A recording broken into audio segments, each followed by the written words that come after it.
በጣም የደነገጥኩት መምህር አለችኝ። አቤት አልኳት። አረ ያለሁበት ቤት ያሉት ልጆች ጤነኞች አይደሉም አለችኝ። ምንድነው ስላት አረ ሁሉም ችግር አለባቸው መሰለኝ፣ አንዱ ካንዱ ሁሉንም ሳያቸው ችግር አለባቸው። ምንድነው ችግሩ ንገሪኝ አልኳት።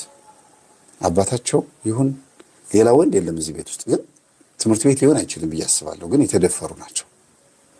ወንዶቹን እኮ አስቡት እንግዲህ የተደፈሩ ናቸው አለችኝ። አንዳንድ ጊዜ እንደዚያ ነገር ስንሰማ በጣም ይከብዳል አይደል?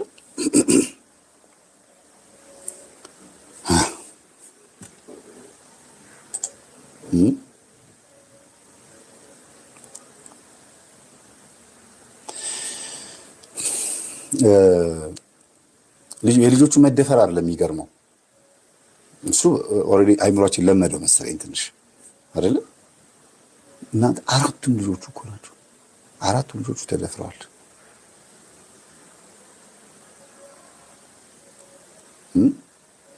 ከዛ በላይ የእናትየዋ ልጆቹን አለማየት፣ ከዛ በላይ የአባትየው ሰፈር ውስጥ ያለው ጸባይ ማንነትና ማን ሊደፍራቸው ይችላል ከአባታቸው ውጪ ብላ አስባ ስትጸልይ ልጅቷ ስትሰግድ እግዚአብሔር ስትለምና ስታለቅስ የተገለጠላት ነገር ነው የሚገርመው። ከዚህ በላይ የሚገርመው ሰውየው ከሚስቱ ውጪ 4 ወንድ ሚስት አለው።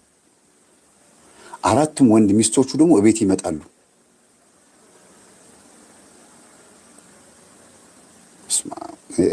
ስናገረው እየከበደኝ ነው። ባይዘው እየሰሙት ነው። እነሱም አሉ ከእናንተ መካከል አሉ ኮሜንት እያደረጉ ነው። አዎ ኮሜንት እያደረጉ ነው። ግን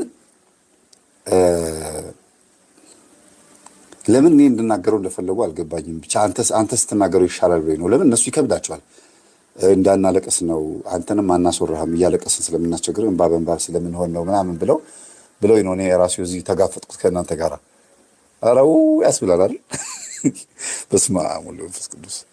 ሰውነቴን ወደ ላይ ሳወራው ራሱ ሰማሁትና ጻፍኩት። ከዛ አላወራሁትም እስካሁን ሳብሰለስለው ነው የነበረው። አሁን ገና እየተነፈስኩት ነው ያለሁት። እና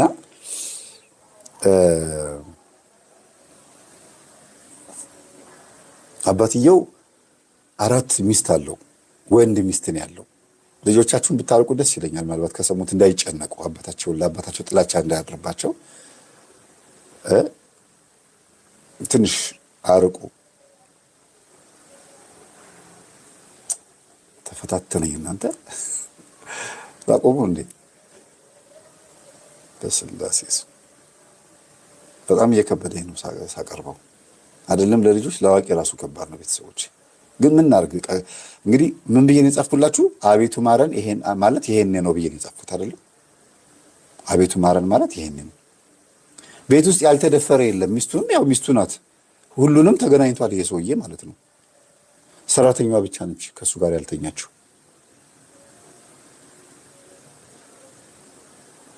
በጣም ከባድ ነው።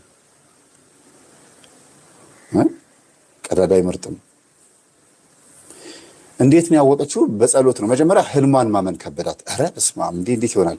መጀመሪያ ልጆቹ እንደዛ መሆናቸው፣ ሁሉም ልጆቹ ገላቸውን ስታጥባቸው ስትል ከነሱ ጋር ስትጫወት አመመኝ ሲሉ ወዴን ቆረጤን ሲሉ በቃ የተለያየ ነገር ስሜት ሲያሳዩ ሆስፒታል ወስዳ ስታስመረምራቸው አመማቸው ብላ ለእናትየው አልተናገረችም።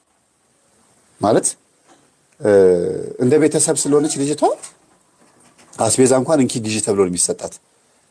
እንዴት ነው እትዬ አስቤዛ አልቋል እንኪ 10 ሺህ ብር ዝም ብላ 20 ሺህ ብር የምትሰጣት ታማኝ ናት ልጅቷ።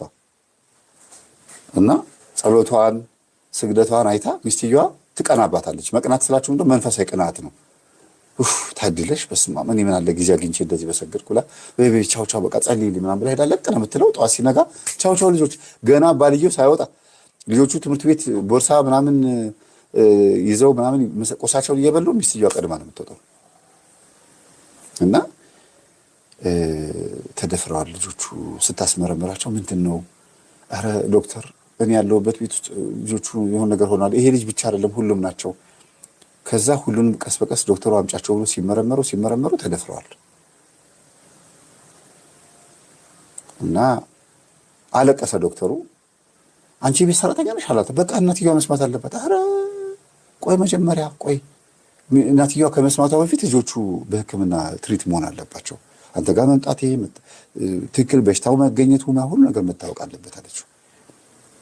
እኔን አታምነኝም እንዴት እንደዚህ ያለሽ ትለኛለች። እንደዚህ ብሎ ነገር የለም። እናትየዋ ማወቅ አለባት። መፍረስ ያለበት ትዳር ካለ መፍረስ አለበት፣ መታሰር ካለበት መታሰር አለበት ሰውየው ምናምን ማለት። በአሁኑ ሰዓት በግብረ ሰዶም ደፍሯል ተብሎ ማን ያምነኛል አለች። ሚስትየዋንስ ማን ያምናታል? የሰፈር ሰው በዚህ ልክ የሚወደው ለጋሽ የሆነ ሰው ለሚስቱ ሟች የሆነ ሰው እንደዚህ አድርጓል ቢባል ማን ያምናል? ስለዚህ አንድ ነገር ማወቅ እፈልጋለሁ አለችው። ምንድን ነው? በትክክል ልጆቹ እየተደፈሩ መሆናቸውን ከአፋቸው መስማት እፈልጋለሁ። እንደገናም ደግሞ ሰውየው ሲያደርገው ይሄን ነገር ቢያንስ አንድ ምልክት ማየት አለብኝ አለችው። እና እሺ አላት። ታዲያ እንደዛ ከሆነማ ሲደፈሩም ደግሞ ካየሽ ጥሩ አይደለም፣ እያስደፈርሻቸው ነው ማለት ነው። አሁንም እንዲያውም ከአሁኑ ሰዓት ጀምሮ እኮ ነው መከላከል ያለብሽ አላት። እና እንዴት ላድርግ ላስቆመው ታዲያ? ኧረ እንደዛማ ይገልሻል። ባለሀብት ከሆነ ሽጉጥ ይኖረዋል፣ ይገልሻል። ስለዚህ ያለሽ አማራጭ አሁን ያልሽውን ነገር ማስረጃ መያዝ ነው። እኔ ወዲያውኑ በዚህ ነገር ላይ ቀኝ እጄን እሰጥሻለሁ፣ ችግር የለውም። ሬዲ አድርጌ ነው የምጠብቅሽ። ጉዳዩን ለፖሊስ ላመልክት አላት። አመልክተህ ሬዲ ሆነ ጠብቀኝ፣ ግን አንተነፍሰውም። ቀድመን ምንም ተነፍሰው ነገር የለም። ሰውየው ትክክል ማድረግ አለማድረጉ እጅ ከፍንጅ መያዝ አለበት አለችው። እሷ ግን አውቃለች።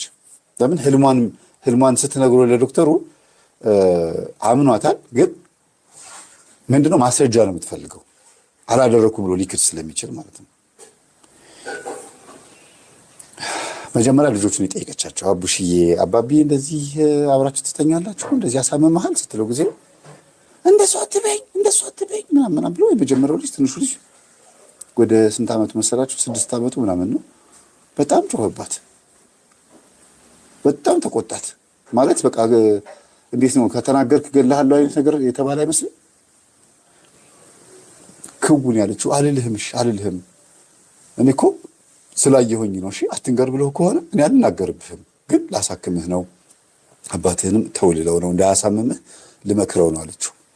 ከዛ እንደዛ ስትለው ጊዜ ወደዳት። መተወቃ አቀፋትና እንዳያሳምመኝ ትነግረዋለሽ አላት። አዎ በቃ ወንድሞቼንም አመመኝ እያሉ ነው አለችው አላት። በጣም ደነገጠች፣ አለቀሰች። ሙሉ ቀን ስታለቅስ ዋለች። አመነች። በቃ ማለት በትክክል በተግባር የሰማችው ከልጁ ነው ማለት ነው። ስታለቅስ ውላ ምን ሆነሻል አይንሽ ስትለው ጊዜ አይ ዘመድ ሞቶ ነው በቃ ያለቀስኩት ብላ ዋሸች። ከዛ ሂጂ በቃ ለቅሶ ድረሽ ሲሏት ገጠር ነው የሞተው አልሄድም በቃ እዚሁ ሆኜ እርቤን አውጥቻለሁ አለች። በማግስቱ ደግሞ እንደገና አመመኝ ብሎ አንደኛው ልጅ ቀረ ከትምህርት ቤት። እንደተለመደባት እናትየዋ ትምህርት ቤት ወደ ቤቷ ወደ ስራዋ ሄዳለች። ከዛ ምን ሆነ ያመመህ ስትለው ጊዜ አይ ምንም አልሆንኩም ዝም ብሎ አሞኝ ነው ሽንት ቤት እያስቀመጠኝ ነው ይላታል። እኔ አልናገርብህም አቡሽዬ እንዳመመውን ያመመህ ትለዋለች። ከዛ ነገረሽ እንዴት ይነግርሻል? በቃ ወይኔ ጉዴ በቃ ወይኔ ገደለን በቃ እንጠፋለን ምናምን ብሎ ልጁ ተነሳ። ይሄ ደግሞ ትንሽ ወደ ስንት ዓመቱ ነው መሰላችሁ? 8 ዓመቱ አካባቢ ነው። አበደ በቃ ብድግ ብሎ ተነሳ ሮጠ። 9 ዓመት ይሆናል። የ9 ዓመት ልጅ ነው። ምንድነው በቃ ማለት ደነገጠች። ከዛ ልጁን ማረጋጋት ትታ እውነት መሆኑን ስታውቅ ማልቀስ። ከዛ እንሮጣለን በሩን ከፍቶ ሊወጣ ሲል ሄዳ ንቅ አርጋ መጣችን አስገባቸው። ዋይ ይገለኛል አትንገሩ ብሎ ነበር ምናምን ቁጭ አደረገችና አልናገርብህም በቃ ላሳክማችሁ አባቢንም ደግሞ አተሰመማቸው ልለው ነው።